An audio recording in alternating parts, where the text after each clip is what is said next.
Welcome to my dark side.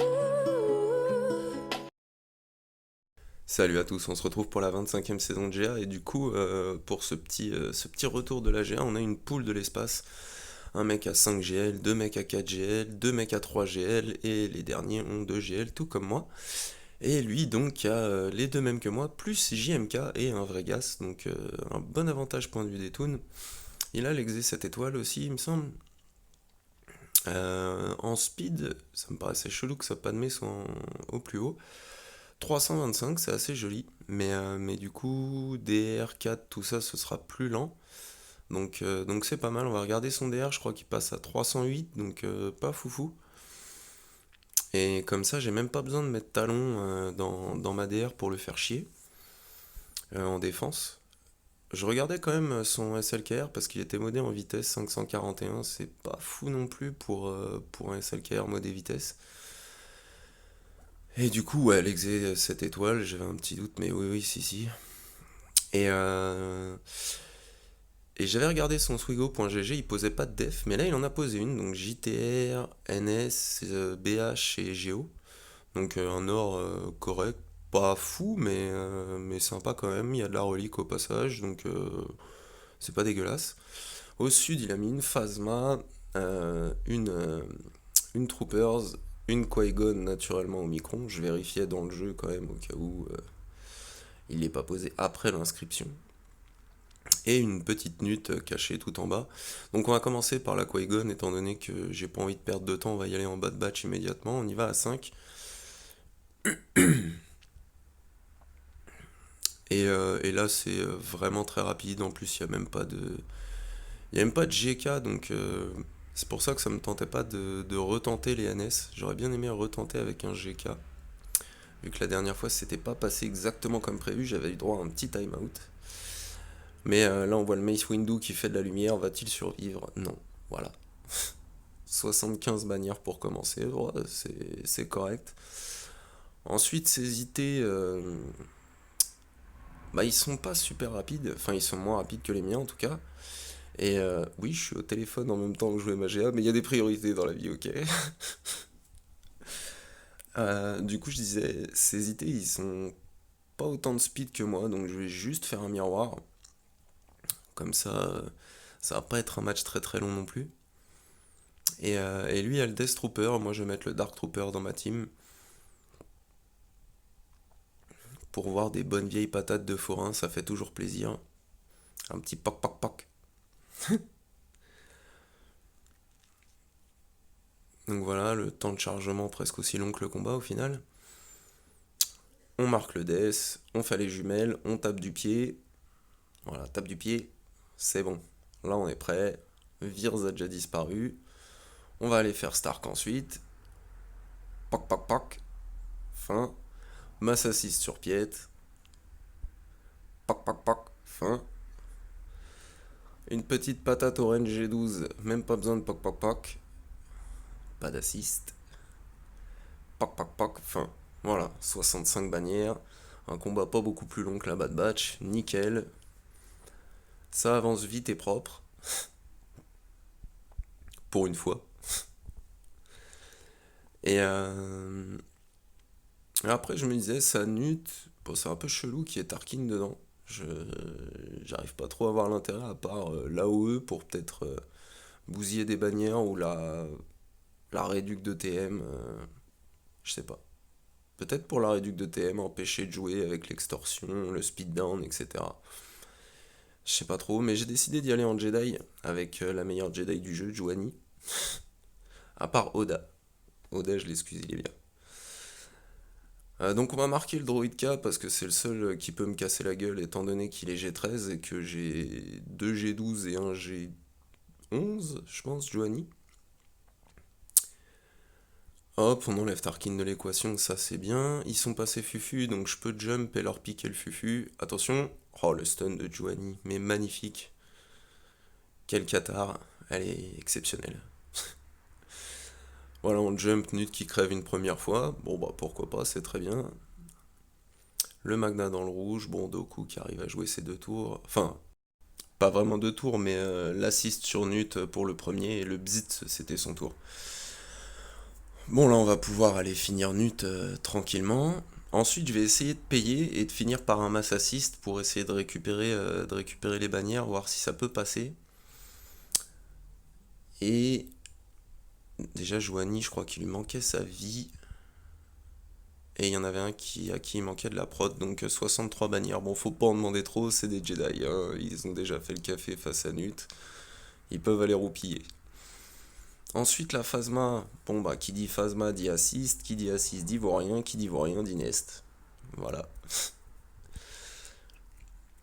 Encore une fois, ouais, tellement plaisant ce petit R8, R8 qui fait plaisir là. Pff, elle et le Dark Trooper, c'est vraiment des pépites. Donc là, on va tout de suite s'attaquer au panda. Les petites contre-attaques de Nest. Ça commence déjà à taper un peu. Bon, une petite AOE, même si c'est pas très malin de Days, ça fait plaisir d'en gifler deux en un coup. Après le petit coup de bâton sur Phasma, hop, le petit contre sur le pilote, contre sur Fou, le First Order Officer, et c'est fini, 65 bannières, donc techniquement, c'est comme une full team, full vie, full prot. Donc plutôt pas mal ce premier territoire, et là un peu déçu, parce qu'il n'y a pas un petit JMK à aller gifler en SLKR, ça fait toujours tellement plaisir. Et puis j'ai pas mal fait de tests ces derniers temps. D'ailleurs, j'ai fait des vidéos dessus, donc c'est plutôt correct. Bon, là, on va mettre en x2 parce que ça reste du green solo au bout d'un moment. C'est quand même l'avantage quand on rencontre des mecs d'à peu près sa PG, même s'ils ont tous plus de PG que moi dans, le, dans la poule, c'est que 11 teams en def, et bah ça laisse des occasions d'avoir une ou deux teams de merde et du coup de pratiquer un ou deux petits solos, un ou deux petits trucs qui font plaisir. Et le green solo aura été un R7 très très rentable, donc encore un bon point pour Farm SLKR comme premier GL. Le Killoren R7 est très très vite rentabilisé point de vue bannière, donc j'ai vérifié quand même que Sherpa avait pas son Omicron, étant donné qu'il y en a quand même 4 qui sont G12, ça aurait pu être pas mal qu'ils lui mettent. Mais comme je disais, j'étais un peu deg qu'il ait pas mis un ou deux GL en dev, j'ai encore mes deux GL, donc j'avais une petite idée de fight marrant à faire avec les Jawa. Donc je m'étais dit, ça fait longtemps qu'on n'est pas allé en traiation sur les Géos. Et c'est littéralement un cheat code traiation sur les Géos, étant donné qu'une fois que vous faites la OE Pain, là, eh ben, il suffit qu'ils commencent à taper sur Sion pour qu'ils se refoutent tous Pain non-stop. Et comme ils se mettent tous Pain, Pain, Pain, Pain, Pain, eh ben, le prochain tour que vous allez jouer, vous serez en Super Sion. Donc vous serez déjà immortel. Et les seules fois où il y en a un qui a pas Pain qui arrive à aller toucher Traya, bah, ils mettent un debuff, ce qui fait qu'on gagne un bonus prot jusqu'à ce qu'elle joue. Donc c'est hyper pratique et c'est vraiment pas dégueu point de vue bannière, même si Sion finit rarement en full prot. Ça reste quand même un duo. Et là il y avait quand même 3 G13, donc bon, avec les Jawa ça aurait été dégueulasse, mais avec eux deux c'est plutôt propre, quoi. Ça va faire du 67, un truc comme ça, ouais voilà, 67. Donc plutôt sympa. Puis là je me disais, bon les BH ils sont plutôt bien reliques, il y a quand même du Boba R8, du Django R7, ça va taper pas mal. Donc j'avais pas envie de prendre de risques, un peu à la Nobo, si vous voulez aller voir sa chaîne. Il vient de commencer à faire des vidéos et du coup lui non plus il a pas pris de risque. Mais je vais pas mettre la même compo, je vais quand même mettre un tank à peu près correct et je vais mettre l'armurière histoire de perdre quand même le moins de bannières possible. J'ai juste envie que les deux fêtes se mettent à taper SLKR quand il aura les 3 stacks pour qu'ils contre-attaquent, parce qu'ils sont pas obligés d'obéir au taunt tant qu'ils ont la détermination du chasseur ou enfin leur petit buff vert à la con là. Donc là, on va se prendre les 3 petits stacks. Hop. Boba qui essaye d'ability block. Ça passe pas sur l'armurière. Magnifique. Bon, bah là, du coup, on perd des bannières de prot. Ça, c'est un peu con parce que le Storm FO qui fait assister l'armurière au lieu des SLKR, c'est dommage. On met nos 3 stacks sur SLKR. magnifique. Objectif atteint, bing, une claque, deux claques. Encore une fois l'armurière pour l'assist, magnifique, hein, toujours. Ça c'est un beau hasard, ça sert à rien. 64 bannières, bon, c'est moche, surtout quand on utilise un GL sur des BH, mais j'avais pas envie de prendre de risques. Ça me. J'étais un peu déçu qu'il ait pas mis un truc sympa derrière quand même. C'est vrai, je dois l'avouer. Là ensuite, comme il y avait une JTR et qu'il y avait de la relique dedans, avec un petit Major Tom G12, je me suis dit je vais un peu faire comme SLKR, on va faire SE, Black Trooper et Watt. Et là on pourrait être un peu mieux point de vue des bannières. Alors déjà parce qu'on va mettre la Tank Tech sur le Black Trooper, donc qui va régène de sa prot. Et je vais mettre la technologie du speed sur SE, comme ça il va très vite, comment dire, il va très vite avoir sa régène de prot sur son mass assist là. Bon, j'aurais peut-être dû link C3 étant donné que c'est un rebelle, mais bon, c'était pas, j'y ai pas pensé sur le coup, donc bon après je risque pas de perdre, hein, mais bon, c'était juste pour essayer de faire des bannières à peu près propres quand même à 3. Bon là pour l'instant, le Black Trooper, même s'il taunte plus à cause du truc de C3, il s'attaquait pas à Watt, malheureusement c'est fait. Donc on le dispel comme ça il retaunt. Et là, erreur ou pas, j'ai voulu finir le combat vite, j'ai lancé l'ulti, j'aurais peut-être pu patienter et jouer sur les basiques et les régènes de prod, sait-on jamais. Je pense que JTR aurait pu faire du mal quand même, donc au final, je crois que je prends, ouais voilà, 65. Ouais, c'est comme une full team, full santé, full prot. C'est pas dégueu, ça se prend quand même. La dernière team au nord, c'est une NS Nest. Au sud, on a une Palp, mais il n'y a ni Mara, ni Vador. Donc, pas très très. Pas horrible. Et là, sur NS Nest, bah, il me restait mon counter gas. Donc, les 4 BH plus Gideon. Je me suis dit, bon, bah, je vais les utiliser là. Je ferai un miroir, sauf que moi, je mettrai Vador sur Palp. Et puis, les peluches, on verra avec quoi on va dessus. Mais là, ça paraît pas très très compliqué. Surtout qu'elles ont pas un gros gir. La Nest doit être un truc genre G11, un truc comme ça. Donc bon, on va vite faire proc le contrat quand même. On va essayer de stun Daka, ça passe pas. On va faire le Massa 6 sur Talzin. Elle est stun, nickel. On désintègre Daka comme ça, au cas où quelque chose se passe mal ou quoi. Elle reviendra pas. Elle assistera pas Forme de Grave. Là, on va refaire une petite basique sur Assage. On la tue une deuxième fois. On la tue une troisième fois. Là, on finit le zombie. Je me suis dit, je vais stun Nest. Bon, Aura finalement, qui one-shot Nest pour 65 bannières. C'est plutôt sympa. Du coup, les petits vaisseaux, la kryptonite. Bon, bah voilà, sans surprise, Exe 7 étoiles, Trône 7 étoiles. Bon, loupé. Bon, de toute façon, maintenant, à chaque fois qu'on voit GA, il y a l'Exe en défense, hein. Les mecs, ils comptent là-dessus pour gagner. Bon, je me fous des vaisseaux. Du moment que je m'en tire bien sur les toons, ça va. Même si je perds, c'est pas trop trop grave. Mais du coup, Miroir Pulp, sauf que bah, je vais mettre une vraie team contrairement à la sienne. Et j'avais pas envie de mettre Trône, j'avais envie de mettre la sonde parce que je l'aime bien, étant donné qu'il y a à la fois le Short Trooper et le Royal Guard. Et bah comme ça, on dispel et on verrouille tout le monde, ils activeront pas de buff, fin, très bien. Bon là, le Short était un peu léger, du coup il tombe, malgré que mon Vador soit modé pour de la vitesse et du pouvoir. Là, le Royal Guard, par contre, il l'encaisse plutôt pas mal. Alors c'est bien parce qu'on l'a verrouillé avec la sonde, du coup, comme je disais, pas d'activation de buff, pas de taunt, que dalle. Ça, c'est plutôt pas mal.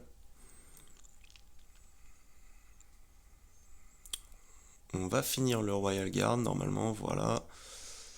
Oh, les petites assists quand Mara joue de Pulp qui font mal là sur sa basique, c'est magnifique. Et voilà, fin. 65 bannières encore une fois, donc plutôt pas dégueu jusque-là. Il n'y a que, je crois, SLKR qui a fait en dessous. Donc donc c'est plutôt propre. Et puis là, je me suis dit, bon, les petits, les pluches, on va se marrer un peu. On va quand même utiliser les Jawa. Puis ce qui me faisait chier, c'est que j'ai quand même mon petit Jawa classique G12 là. Donc je me disais, ouais, mais j'ai pas utilisé Savage. Déjà que j'ai pas utilisé ni Illus et tout, donc ça me faisait un peu chier. Et du coup, je me suis dit, bah non, on va mettre Savage lead. Comme ça, les mecs, ils ont plus de défense et plus de Tena. Parce que Savage est un lead universel, même si c'est boosté pour les sites. Et Savage va avoir droit à son armée de Jawa. Ouais, faut bien se marrer, le match était un peu chiant, alors fallait bien s'amuser un peu. Donc là, on va booster le TM de tout le monde. Hop, on va essayer de passer furtif. Critique, nickel, on passe fufu. Un petit ability block pour deux d'entre eux. Prenez ça, les mecs. On taunt avec Nebit. Bon, bah, il est dispel immédiatement, ça c'est pas très très grave. Oh, cette esquive de Savage, il est magnifique ce Savage.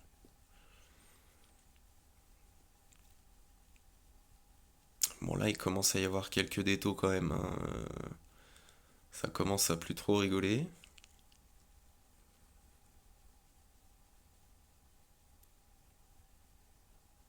Bon, lui, il taunt, c'est chiant parce qu'on peut pas attraper celui aux grandes oreilles là qui reste tout le monde.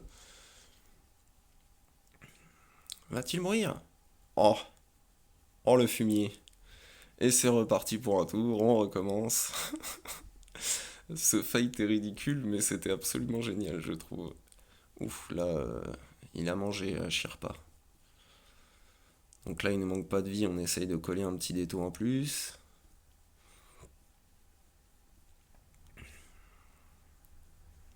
Bon, la basique de Savage qui rectifie celui aux grandes oreilles, là, l'ancien, voilà.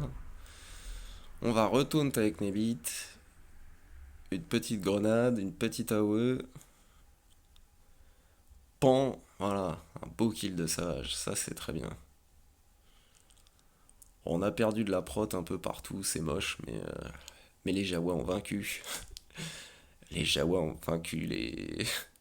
Merde, comment ils s'appellent? Les Ewoks. 60 bannières. Parfait. On n'a pas perdu de vie, c'est déjà pas mal. Bon, du coup, j'ai réussi à tout shot son exécuteur, mais malheureusement, son empire était vraiment costaud aussi, et avec mes flottes de merde, j'ai pas pu finir. J'ai pas pu finir son empire. Alors, je vais juste vous montrer par contre son attaque. Voilà, donc au sud, boum, pas de mécru, une défense chacun. Je me suis dit, mais qu'est-ce qu'il fout? Il a 3 GL en attaque, c'est un truc de fou. Ensuite, au nord, boum, bam, et Phasma qui fait une def. Alors là, je me suis dit, non, c'est trop là, il fait n'importe quoi, il se fout de ma gueule. Et en fait, il a one-shot le sud, et je me suis dit, il va me battre parce que j'ai pas full clear les vaisseaux. Sauf qu'en fait, il a vu mes flottes, et il a dit nope, et il a arrêté d'attaquer. Donc assez surpris, c'était bizarre comme match, alors je sais pas s'il joue sur ordi et que ça a été des crashs ou quoi, mais au final ça passe. J'ai passé l'exé mais pas l'autre flotte, ça c'est un peu con. Mais bon, j'espère que vos GA se sont bien passés, on se retrouve pour le deuxième fight, je ferai les coms dans pas longtemps. Et, euh, et puis je vous dis salut à tous.